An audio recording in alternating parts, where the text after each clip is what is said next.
So now I'm going to turn it over to Matt, and he's going to talk a little bit about some of the missions we're developing for Starcraft 2 and give you some insight into the tools that we use to make these missions a reality. All right, hello everyone. The mission you see before you is a mission we call Mind Your Own Business. The way this starts off is there's a person named Tosh that calls Raynor. This is the first time the players are actually going to see this character, and he's calling up Raynor, and he's basically saying, hey, you know, I have a contract, but I'm having a really hard time. It's down on this planet called Redstone, and the reason why it's a really hard thing for him to do is it's a volcanic planet. There's lots of lava, the ground is constantly shaking, the environment's actually changing, and this just wouldn't be a StarCraft universe if there wasn't Zerg. And so there's Zerg on the planet just making it really hard for Tosh, and so he needs Raynor's help. And so this kind of leads into what Mike was saying as far as each game, each mission is a little unique and different. This is not a build up a huge army and kind of stomp. This is, in order for the player to win, he needs to save up a certain amount of resources. So the player is going to come down here, and he's got to get down onto these low ground areas where all the minerals are. He's going to have to move his base around. He's going to have to buy some SCVs, but he's got to ultimately harvest 5,000 minerals. Now, some of the choices that we kind of put into the mission, which Dustin was talking about, is how much SCVs should he buy? Should he build defensive structures? Does he need to build troops? Does he, you know, these are the kind of decisions we want you to make because the Zerg are there, and it's a real reality that you need to defend or you're going to be in trouble. And, you know, we're always trying to raise the bar. So one of the things that we tried to add to this mission that's a little bit different is we actually have lava that kind of comes up on the low ground. So periodically, you're going to start seeing the lava rise, and now the player is going to be left with the choice of like, oh my gosh, when do I get to high ground? Should I leave now, or should I wait for the last minute and try to get some more minerals? And so ultimately, we want you to play chicken with the environment. And, you know, now I'm going to take you into the editor side and kind of show you what we did to create this hostile environment. And what you see before us is, you know, there's the two different cliff types here. You got your man-made, which is like the reinforced concrete. You have the natural cliffs. You can kind of see on the right there, it's real red. Basically what I want to show you with this is not something the artists have given us these art assets and they're just plunking down. Once you get a hold of the editor, you could go ahead and open this up and you can start spraying around and you can start making your own environments and you can start, you know, just creating your own little alien world that your friends can play on Battle.net. The other thing I want to talk about, what we did with this particular mission that we didn't have in our previous game, which is our water editing tool. And the exciting thing about this is the water is no longer locked to the cliff level, and so each person can kind of go in there and create his own water field, and you know, on top of that he could create multiple, and this is what we did for this mission so that we could actually have the lava coming up and down.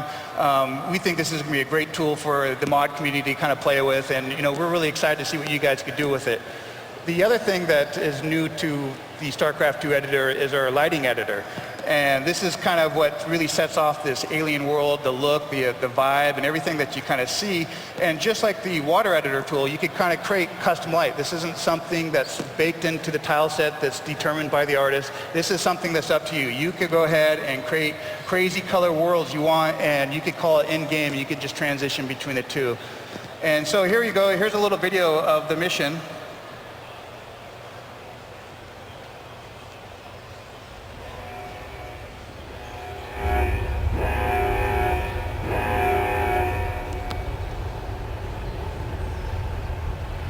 You can kind of see the lava kind of rising and getting closer and closer there.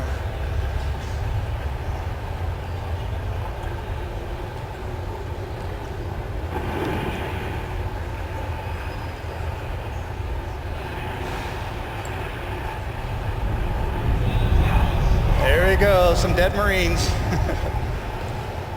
And you can kind of see what we did with the lighting right there, how to get the really dark red there. It just kind of makes everything look real hot, just really sells the mission.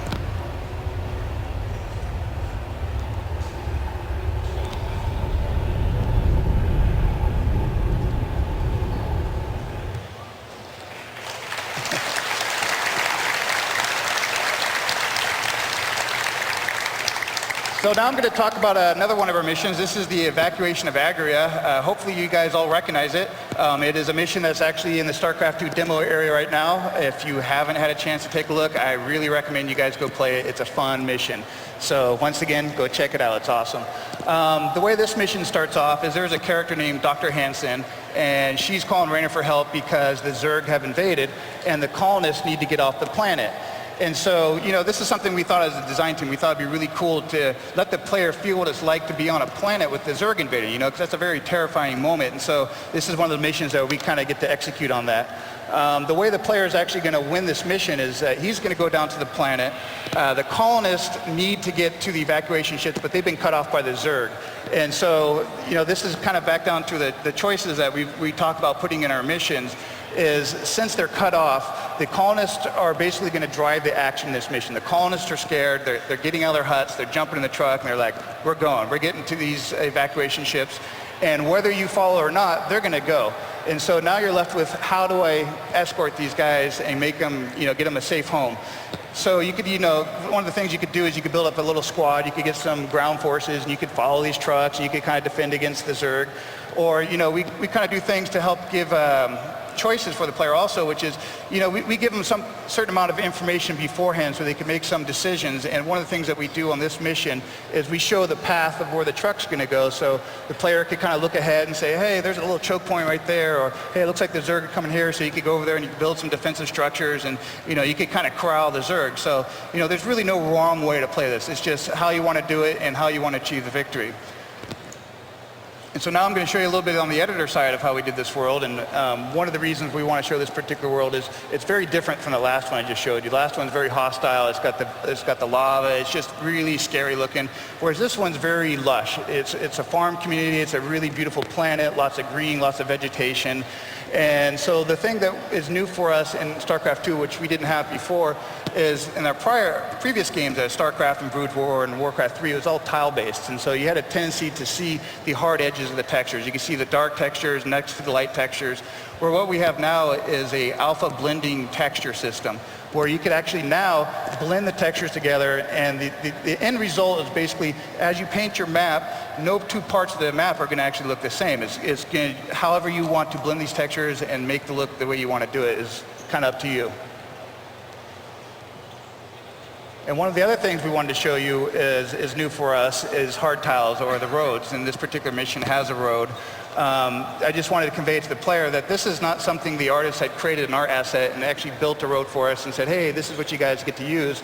This is something that when you guys get a hold of the editor, you're going to point and click and you're going to build your road. If you want to do the 55, hitting the 22 and the 405, I mean, you guys can go crazy with it, and basically this little picture right here is an illustration as to, I kind of torqued the road out of there to kind of point out that this is just something you can do on the fly. One of the other things that's new to us and is very exciting is the terrain foliage, and this kind of works with the texturing. And the way this works is based on the textures that you're using on the map, that you could generate doodads for those textures. And so in this particular picture, I'm using the dark green, so you got the tall grass blades. But this is something that's just generated automatically, and you could kind of, how dense do you want the grass to be, or how sparse, and it's kind of up to you. And so the ultimate effect is it really helps give a 3D look to the whole map. It just makes everything snap together, and it's just a really beautiful, beautiful final product here. And once again, here's a little video. This is, a heavy scripted Zerg invasion. See the little colonist truck trying to get away here.